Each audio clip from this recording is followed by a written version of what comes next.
ತಪಸ್ವಿನೋ ದಾನಪರ ಯಶಸ್ವಿನೋ ಮನಸ್ವಿನೋ ಮಂತ್ರವಿದಸ್ಸು ಮಂಗಲಾಃ ಕ್ಷೇಮಂ ನ ವಿಂದಂತಿ ವಿನಾಯದರ್ಪಣಂ ತಸ್ಮೈ ಸುಭದ್ರಶ್ರವಸೇ ನಮೋ ನಮಃ. ಭಾಗವತ ಸಾರೋದ್ಧಾರಸ್ಯ ಅಯಂ ತ್ರಿಂಶೋತ್ತರಃ ತ್ರಿಶತತಮಃ ಶ್ಲೋಕಃ. 330ನೇ ಶ್ಲೋಕಃ ಅಯಂ. ದ್ವಿತೀಯಸ್ಯ ಸ್ಕಂಧಸ್ಯ ಚತುರ್ಥೇ ಅಧ್ಯಾಯೇ ಸಪ್ತದಶಃ ಅಯಂ ಶ್ಲೋಕಃ. ಎರಡನೇ ಸ್ಕಂಧದ 4ನೇ ಅಧ್ಯಾಯದ 17ನೇ ಶ್ಲೋಕ. ಅಸ್ಮಿನ್ನಪಿ ಶ್ಲೋಕೆ ಸರ್ವಾಣ್ಯಪಿ ಕರ್ಮಾಣಿ ಭಗವತೆ ಏವ ಸಮರ್ಪಯೇತ್ ಸಾಧಕಃ ತಸ್ಯ ಸಮರ್ಪಣೇನೈವ ಕ್ಷೇಮಂ ವಿಂದಂತಿ ಸರ್ವೇಪಿ ಯೇ ಚಾಪಿ ತಪಸ್ವಿನಃ ಅನ್ಯೇ ಯೇ ಚಾಪಿ ದಾನಪರಾಃ ಮನಸ್ವಿನಃ ಮನೋನಿಗ್ರಹವಂತಃ ಮಂತ್ರಜ್ಞಾಃ ಸರ್ವೇಪಿ ಸ್ವೈಃ ಕೃತಾನಿ ಕರ್ಮಾಣಿ ಭಗವತಿ ಸಮರ್ಪ್ಯೈವ ಕ್ಷೇಮಂ ವಿಂದಂತಿ ಯೋಗಂ ಕ್ಷೇಮಂ ಚ ಮೋಕ್ಷರೂಪಂ ವಿಂದಂತಿ. ವಿನಾ ಚ ಏತದರ್ಪಣಂ ನ ಕೇನಾಪಿ ಸುಖಂ ಲಭ್ಯೇತ. ತಸ್ಮೈ ಸುಭದ್ರಶ್ರವಸೇ ನಮೋ ನಮಃ ಇತಿ ಶ್ಲೋಕೋಯಂ ಕಥಯತಿ. ಎಲ್ಲರೂ ಕೂಡ ನಮ್ಮ ಕರ್ಮವನ್ನು ಭಗವಂತನಿಗೆ ಅರ್ಪಣೆ ಮಾಡಿದಾಗಲೇ ನಮ್ಮ ಜೀವನಕ್ಕೊಂದು ಸಾರ್ಥಕ್ಯ ಬರಲಿಕ್ಕೆ ಸಾಧ್ಯ. ಐಹಿಕ ಬಂಧನವನ್ನು ತೊಡೆದು ಹಾಕಿಕೊಂಡು ಮೋಕ್ಷವನ್ನು ಪಡೀಲಿಕ್ಕೆ ಬಯಸುವಂಥ ಪ್ರತಿಯೊಬ್ಬರು ಕೂಡ ಹೀಗೆ ಸಾಧನೆ ಮಾಡಬೇಕು. ಅದಿಲ್ಲದೆ ಹೋದರೆ, ಆ ಭಗವಂತನಿಗೆ ಅರ್ಪಣೆ ಇಲ್ಲದೆ ಹೋದರೆ ಯಾವ ಸುಖವೂ ಕೂಡ ಸಾಧಕರಿಗೆ ಸಿಗೋದಿಲ್ಲ ಅಂತ ಅನ್ನೋದನ್ನು ಈಗಿಲ್ಲಿ ಶ್ಲೋಕದಲ್ಲಿ ತಿಳಿಸ್ತಾ ಇದ್ದಾರೆ. ತಪಸ್ವಿಗಳಾಗಿದ್ದಾರೆ, ಬೇಕಾಷ್ಟು ದಾನ ಮಾಡಿದ್ದಾರೆ, ಕೀರ್ತಿ ಪಡೆದಿದ್ದಾರೆ, ಮನೋನಿಗ್ರಹ ಹೊಂದಿದ್ದಾರೆ, ವೇದಾಭ್ಯಾಸ ಮಾಡಿದ್ದಾರೆ, ಸದಾಚಾರ ಸಂಪನ್ನರು ಹೌದು, ವಿಧಿವಿಹಿತ ಕರ್ಮಾನುಷ್ಠಾನ ಮಾಡುವವರು ಹೌದು. ಆ ಎಲ್ಲ ಕರ್ಮಗಳನ್ನು ಭಗವಂತನಿಗೆ ಅರ್ಪಣೆ ಮಾಡದೆ ಹೋದರೆ ಅವರ ಯಾವ ಕ್ರಿಯೆಯೂ ಕೂಡ ಸಫಲ ಆಗೋದಿಲ್ಲ. ಇಲ್ಲೆಲ್ಲ ಕಡೆನೂ ಕೂಡ ಭಗವಂತನಿಗೆ ಅದನ್ನು ಅರ್ಪಣೆ ಮಾಡುವುದು ಏನರ್ಥ? ಭಗವಂತನೇ ಅದನ್ನು ಮಾಡಿಸಿದ್ದಾನೆ ಅನ್ನೋ ಅನುಸಂಧಾನವನ್ನು ಮೇಲಿನ ಮೇಲೆ ನಾವು ಮಾಡ್ತಿರ್ಬೇಕು. ನಾಹಂ ಕರ್ತ ಹರಿಕರ್ತ ತತ್ಪೂಜಾ ಕರ್ಮಚಾಖಿಲಂ ತಥಾಪಿ ಮತ್ಕೃತ ಪೂಜಾ ತತ್ಪ್ರಸಾದೇನ ನಾನ್ಯಥಾ ಅನ್ನೋ ಎಚ್ಚರ. ನಾನೇನು ಲೌಕಿಕ ಕ್ರಿಯೆಗಳನ್ನು ಮಾಡ್ತಾ ಇದ್ದೀನಿ, ಹಾಗೆ ಧಾರ್ಮಿಕ ಕ್ರಿಯೆಗಳನ್ನು ಮಾಡ್ತಾ ಇದ್ದೀನಿ, ಅವೆಲ್ಲವೂ ಕೂಡ ನಿನ್ನ ಅನುಗ್ರಹದಿಂದಲೇ ನಾನು ಮಾಡ್ತಿದ್ದೇನೆ ಅನ್ನುವ ಸತತವಾದ ಅನುಸಂಧಾನವೇ ಅರ್ಪಣ ಅಷ್ಟೆ. ಯಥಾ ತರೋರ್ಮೂಲ ನಿಷೇಚನೇನ ತೃಪ್ಯಂತಿ ತತ್ಸ್ಕಂಧ ಭುಜೋಪಶಾಖಾಃ ಪ್ರಾಣೋಪಹಾರಾಚ್ಚ ತಥೇಂದ್ರಿಯಾಣಾಂ ತಥೈವ ಸರ್ವಾರ್ಹಣ ಅಚ್ಯುತೇಜ್ಯ. ಇದು 4ನೇ ಸ್ಕಂದದ 31ನೇ ಅಧ್ಯಾಯದ 14ನೇ ಶ್ಲೋಕ.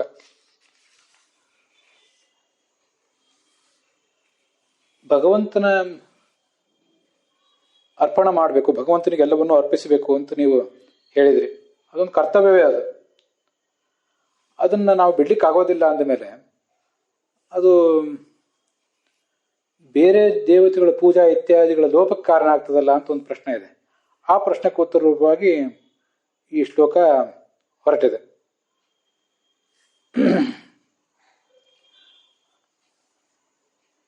ಶ್ಲೋಕದ ತಾತ್ಪರ್ಯವನ್ನು ಮೊದಲೊಂದು ಬಾರಿ ಸರಳವಾಗಿ ನೋಡೋಣ.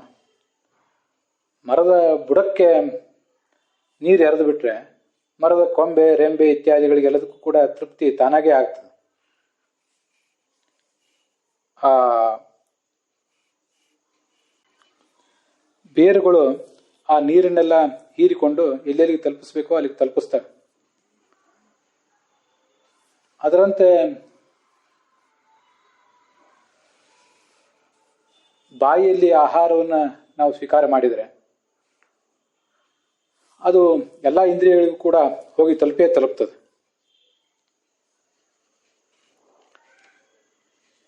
ಅದರಂತೆ ನಾವು ದೇವತೆಗಳಿಗೆ ಯಾರಿಗೂ ಕೂಡ ಪ್ರತ್ಯೇಕವಾಗಿ ಪೂಜೆ ಮಾಡಬೇಕಾದ ಅಗತ್ಯ ಏನೂ ಇಲ್ಲ.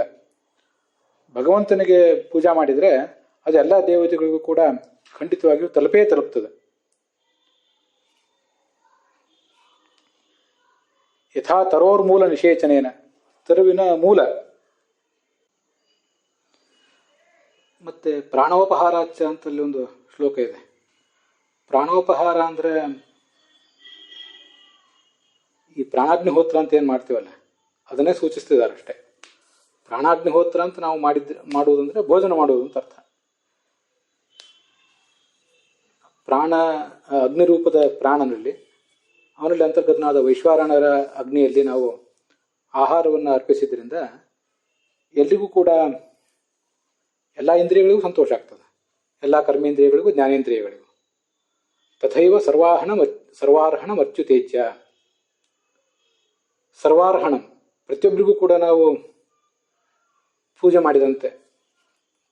ಅಚ್ಯುತೇಜ್ಯ, ಭಗವಂತನ ಒಬ್ಬನಿಗೆ ಪೂಜೆ ಮಾಡಿ ಮುಗಿಸಿದರೆ ಉಳಿದವರೆಲ್ಲರಿಗೂ ಕೂಡ ಪೂಜೆ ಮಾಡಿದಂತನೇ ಆಗ್ತದೆ ಅಂತ ನಾವು ತಿಳಿಯಬಹುದು. ಭಾಗವತದಲ್ಲಿ ಮತ್ತೊಂದು ಶ್ಲೋಕ ಇದೆ. ಯಥಾ ಹಿ ಸ್ಕಂಧಶಾಖಾನಾಂ ತರೋರ್ಮೂಲಾವಸೇಚನಂ ಏವಂ ಆರಾಧನಂ ವಿಷ್ಣು ಸರ್ವೇಷಾಂ ಆತ್ಮನಶ್ಚಹಿ ಅಂತ. ಸ್ಕಂಧಶಾಖಾನಾಂ ತರೋರ್ಮೂಲಾವಸೇಚನಂ, ತರುವಿನ ವೃಕ್ಷದ ಮೂಲಕ್ಕೆ ನಾವು ಸೇಚನ ಮಾಡಿದರೆ ಅದು ಸ್ಕಂಧಗಳಿಗೆ ಮತ್ತು ಶಾಖೆಗಳಿಗೂ ಹೋಗಿ ತಲುಪ್ತದೆ.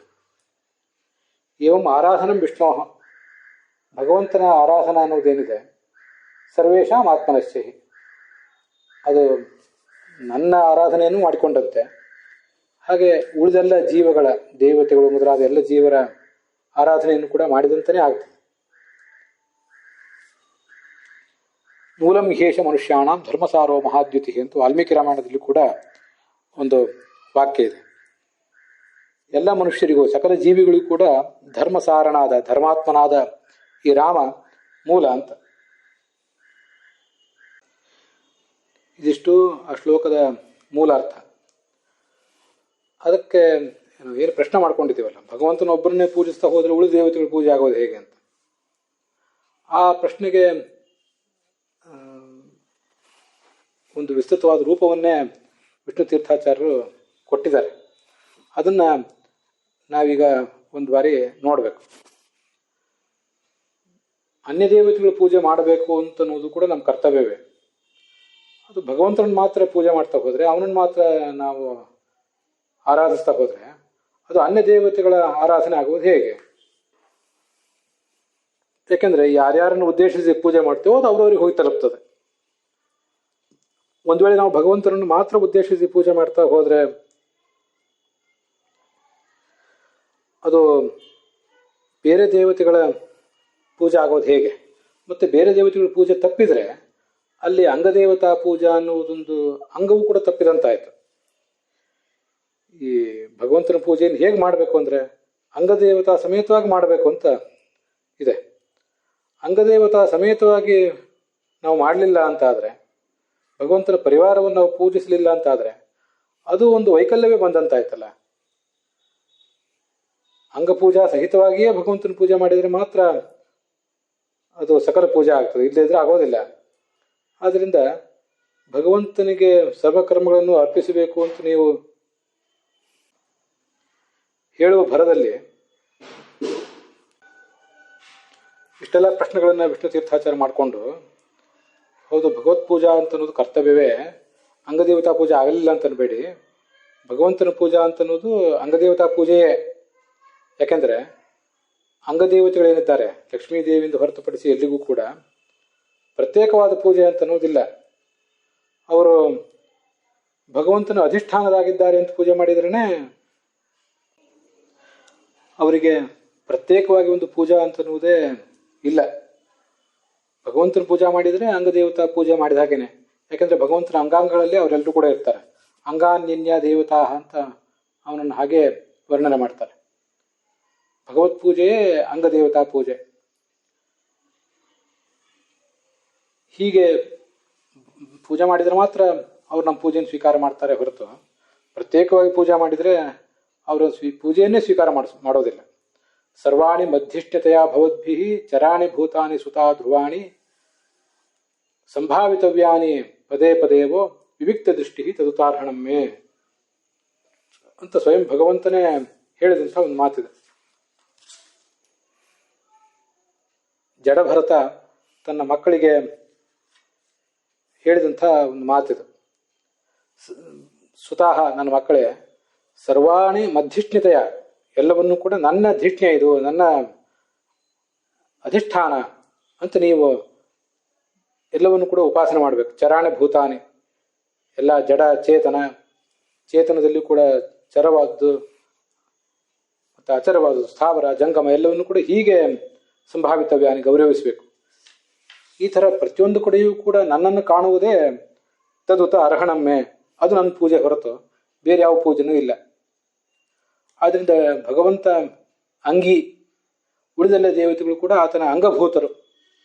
ಆದ್ದರಿಂದ ಅವನು ಪೂಜೆ ಮಾಡಿದಾಗ ಆ ಅಂಗಗಳ ಪೂಜೆ ತಾನಾಗೇ ಆಗ್ತದೆ.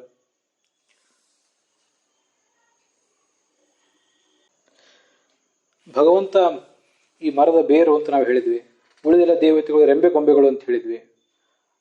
ನಾವು ಹಾಗೆ ಹೇಳಿದ ಮಾತ್ರಕ್ಕೆ ಆ ಭಗವಂತ ಈ ಜಗತ್ತೆಲ್ಲದಕ್ಕೂ ಕೂಡ, ಜಡಚೇತನಾತ್ಮಕವಾದ ಈ ಜಗತ್ತೆಲ್ಲದಕ್ಕೂ ಕೂಡ ಉಪಾದಾನ ಕಾರಣ ಅಂತ ಯಾರು ಕೂಡ ಭಾವಿಸಬಾರದು.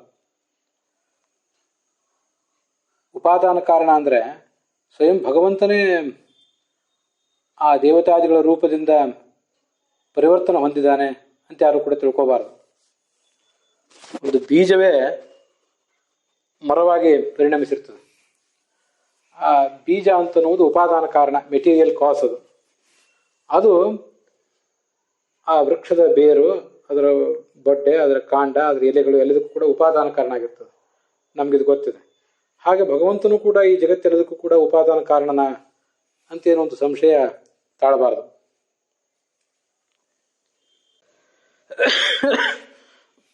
ಭಗವಂತನನ್ನ ಇಲ್ಲಿ ಜಗತ್ತಿನ ಮೂಲಕ್ಕೆ ಹೋಲಿಸುವುದ ಉದ್ದೇಶ ಅವನು ಪ್ರಧಾನ ಅಂತ ಇಷ್ಟೇ ತಾತ್ಪರ್ಯ ಹೊರತು ಅವನು ಈ ಜಗತ್ತಿಗೆ ಉಪಾದಾನ ಕಾರಣ ಅಂತ ಖಂಡಿತ ಅಲ್ಲ. ಒಂದು ಉಪಾದಾನ ಕಾರಣ ನಾವು ತಗೊಂಡಾಗ, ಉದಾಹರಣೆ ಒಂದು ಬಂಗಾರದ ಗಟ್ಟಿ ಅನ್ನೋದು ಬಂಗಾರದ ಆಭರಣಕ್ಕೆ ಉಪಾದಾನ ಕಾರಣ. ಬಂಗಾರದ ಗಟ್ಟಿ ಇಲ್ಲದೆ ಹೋದರೆ ಆ ಬಂಗಾರದ ಆಭರಣಕ್ಕೆ ಅಸ್ತಿತ್ವವೇ ಇರೋದಿಲ್ಲ. ಅದರಲ್ಲಿ ಇರುವ ಸಂಬಂಧ ಉಪಾದಾನ ಉಪಾದೇಯ ಸಂಬಂಧ. ಬಂಗಾರದ ಗಟ್ಟಿ ಅನ್ನೋದು ಉಪಾದಾನ ಕಾರಣ, ಆಭರಣ ಅಂತ ಅನ್ನೋದು ಉಪಾದೇಯ. ಹೌದು. ಅದರಂತೆ ಈ ಭಗವಂತನು ಕೂಡ ಜಗತ್ತಿಗೆ ತುಂಬಾ ಪ್ರಧಾನ. ಇವನ ಅಸ್ತಿತ್ವವನ್ನು ಹೊರತುಪಡಿಸಿದ್ರೆ ಆ ಜಗತ್ತಿಗೆ ಅಸ್ತಿತ್ವವೇ ಇಲ್ಲ ಅಂತ ಹೀಗೆ ಅದರ ತಾತ್ಪರ್ಯ. ಮಯಿ ಸರ್ವಮಿದಂ ಪ್ರೋತಂ ಸೂತ್ರೇ ಮಣಿಗಣಾಹ ಇವ ಅಂತ ಭಗವಂತ ಎಲ್ಲವೂ ನನ್ನಲ್ಲಿ, ಈ ಜಗತ್ತೆಲ್ಲವೂ ನನ್ನಲ್ಲೇ ಇದೆ. ಹೇಗೆಂದ್ರೆ ಸೂತ್ರೇ ಮಣಿಗಣಾಹ, ಎಲ್ಲಾ ಮಣಿಗಳು ಹೇಗೆ ಸೂತ್ರಕ್ಕೆ ಹೊಂದಿಕೊಂಡಿರ್ತಾವೋ ಹಾಗೆ ಜಗತ್ತೆಲ್ಲವೂ ಕೂಡ ಇರ್ತದೆ ಅಂತ ಆ ಸೂತ್ರವೊಂದನ್ನು ತೆಗೆದು ಬಿಟ್ರೆ ಮಣಿಗಳೆಲ್ಲ ಹೇಗೆ ಚೆಲ್ಲಾಪಿಲಿಯಾಗಿ ಬಿದ್ದು ಹೋಗ್ತಾವೋ ಹಾಗೆ ಈ ಜಗತ್ತು ಕೂಡ ಅಸ್ತವ್ಯಸ್ತ ಆಗಿ ಹೋಗಿಬಿಡ್ತದೆ ಅಂತ ಅದರ ತಾತ್ಪರ್ಯ. ಅಲ್ಲಿ ಎರಡು ದೃಷ್ಟಾಂತ ಇದೆ. ಒಂದು, ಮರದ ಬುಡಕ್ಕೆ ನೀರೆರೆದರೆ ಅದ್ರ ಕೊಂಬೆ ರೆಂಬೆಗಳಲ್ಲಿ ಎಲ್ಲದಕ್ಕೂ ಹೋಗ್ತದೆ ಅಂತ. ಅಲ್ಲಿ ಆ ಬೇರು, ಬೀಜ ಅಂತ ಅನ್ನೋದು ಉಪಾದಾನ ಕಾರಣ, ಉಳಿದ ಜಗತ್ತೆಲ್ಲವೂ ಉಪಾದೇಯ. ಅಲ್ಲಿ ಆ ಸಂಬಂಧ ಇದೆ, ಹೌದು. ಆದರೆ ಪ್ರಾಣೋಪಹಾರಾಚ್ಯ ತಥೇಂದ್ರಿಯಾಣಂ ಅಂತ ಮೂಲ ಇನ್ನೊಂದಿದೆ ಅಲ್ಲ. ಆ ದೃಷ್ಟಾಂತವನ್ನ ಈ ಬಾರಿ ನಾವು ಗಮನಿಸಬೇಕು. ಪ್ರಾಣ, ನಮ್ಮ ದೇಹದಲ್ಲಿ ಸಂಚಾರ ಮಾಡುವ ಪ್ರಾಣ, ಮುಖ್ಯ ಪ್ರಾಣ, ಇವರು ಉಳಿದ ಇಂದ್ರಿಯಗಳಿಗೆ ಉಪಾದಾನ ಕಾರಣ ಏನಲ್ಲ. ನಮ್ಮ ದೇಹದಲ್ಲಿ ಸಂಚಾರ ಮಾಡುವ ಗಾಳಿ ಆಗಲಿ ಮತ್ತೆ ಎಲ್ಲ ಇಂದ್ರಿಯಗಳಿಗೂ ಪ್ರಧಾನವಾದಂಥ ಮುಖ್ಯ ಪ್ರಾಣನಾಗಲಿ, ಉಳಿದ ಇಂದ್ರಿಯಗಳಿಗಾಗಲಿ, ಇಂದ್ರಿಯಾಭಿಮಾನಿ ದೇವತೆಗಳಿಗಾಗಲಿ ಉಪಾದಾನ ಕಾರಣ ಖಂಡಿತ ಅಲ್ಲ. ಅದಕ್ಕಾಗಿ ಆ ದೃಷ್ಟಾಂತವನ್ನು ಗಮನಿಸಿದರೆ ಉಪಾದಾನ ಉಪಾದೇಯ ಭಾವ ಅಂತನ್ನುವುದು ನಮಗಿಲ್ಲಿ ಅಭಿಪ್ರೇತವೇ ಅಲ್ಲ. ಹಾಗಾದ್ರೆ ನಮಗೇನು ಅಭಿಪ್ರೇತ? ಭಗವಂತ ಪ್ರಧಾನ, ಉಳಿದಿದ್ದೆಲ್ಲವೂ ಅಪ್ರಧಾನ ಅಂತನ್ನುವುದು ನಮ್ಮ ಅಭಿಪ್ರಾಯ. ಗುರು ಹಿರಿಯರಿಗೆ ನಾವೇನು ಪೂಜಾ ಮಾಡ್ತೇವೆ ಅವರೆಲ್ಲರಿಗೂ ನಾವು ಮಾಡುವಂತಹ ಪೂಜಾ ಅಂತನ್ನೋದು ಹೀಗೆ ಭಗವಂತನ ಪೂಜಾನೇ ಆಗಿರ್ತದೆ. ಒಳಗೆ ಭಗವಂತನನ್ನು ಕಂಡೇ ಅಲ್ಲಿ ಮಾಡಬೇಕು.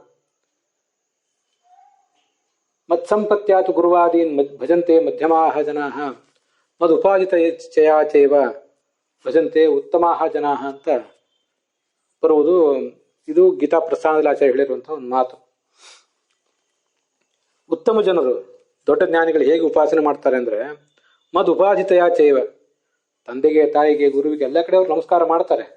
ಹೇಗೆ ಮಾಡ್ತಾರೆ ಅಂದ್ರೆ ಮದುಪಾದಿತಯ, ಇವರೆಲ್ಲರೂ ಕೂಡ ನಮಗೆ ಸಿಕ್ಕಿರುವಂತಹ ಪ್ರತಿಯೊಂದು ಜಡ ಚೇತನ ಸ್ಥಾವರ ಜಂಗಮ ಇದೆಲ್ಲವೂ ಕೂಡ ಮದ್ ಉಪಾಧಿ,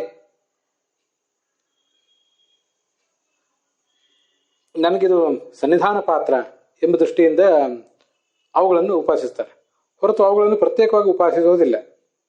ಮತ್ತೆ ನನ್ನನ್ನು ಕೂಡ ನೀವು ನೇರವಾಗಿ ಉಪಾಸಿಸುವುದು ಯಾವಾಗ, ಹೇಗೆ ಉಪಾಸಿಸ್ಲಿಕ್ಕೆ ಸಾಧ್ಯ, ಅದನ್ನು ತಿಳ್ಕೊಳ್ಬೇಕಲ್ಲ. ಭಗವಂತನ ವಿಗ್ರಹಗಳನ್ನು ಪೂಜಿಸಬಹುದು, ಶಿಲೆಯ ಕಲ್ಲಿನ ಲೋಹದ ವಿಗ್ರಹಗಳನ್ನು ಪೂಜಿಸಬಹುದು, ಇಲ್ಲ ಅಂತಲ್ಲ. ಆದರೆ ಆ ಎಲ್ಲ ಸಂದರ್ಭದಲ್ಲೂ ಅವೆಷ್ಟರ ಪೂಜೆಗಳಿಂದಲೇ ಎಲ್ಲ ಕಾರ್ಯ ಏನಾಗೋದಿಲ್ಲಲ್ಲ.